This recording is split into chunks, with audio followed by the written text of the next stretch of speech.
Hello everyone, welcome to my channel. आज मैं आपको एक कहानी सुनाने जा रही हूँ। किसी को कमज़ोर मत समझो। एक जंगल में एक सांप रहता था।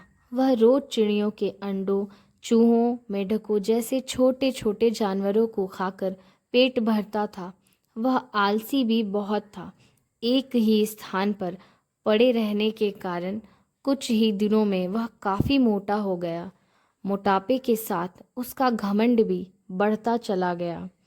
एक दिन सांप ने सोचा, मैं जंगल में सबसे ज़्यादा शक्तिशाली हूँ, इसलिए मैं ही जंगल का राजा हूँ।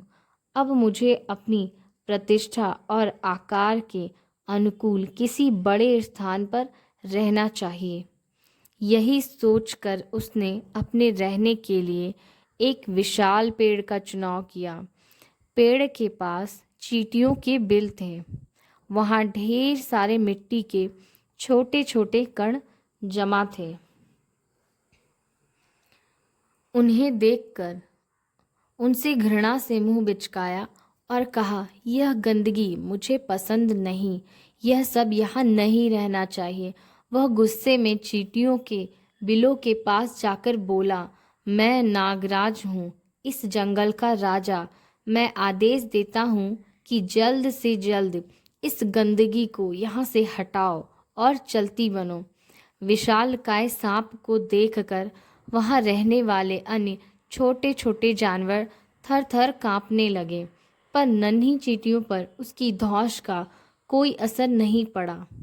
यह देखकर सांप का गुस्सा और बढ़ गया तथा उसने अपनी पूंछ से बिल पर कोड़ों की तरह जोर से प्रहार किया। यह देख चींटियों को बहुत क्रोध आया।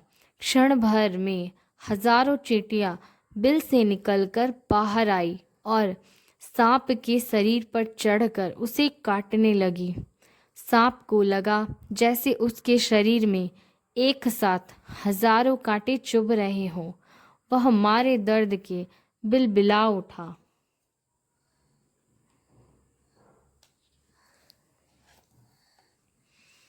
असंख्य चींटियां उसे नोच नोच कर खाने लगी। वह उनसे छुटकारा पाने के लिए छटपटाने लगा, मगर कुछ न कर पाया। कुछ देर तक वह इसी तरह संघर्ष करता रहा, पर थोड़ी ही देर बाद अत्यधिक पीड़ा से छटपटाकर उसने प्राण त्याग दिए। उसके बाद भी चींटियों ने उसे नहीं छोड़ा और उसका नरम मांस नोच नोच कर खा गई। कुछ ही देर बाद वहाँ सांप का अस्थि पंजर पड़ा था। दोस्तों, इस कहानी से हमें यह शिक्षा मिलती है कि किसी को कमज़ोर समझकर उसे परेशान नहीं करना चाहिए। धन्यवाद।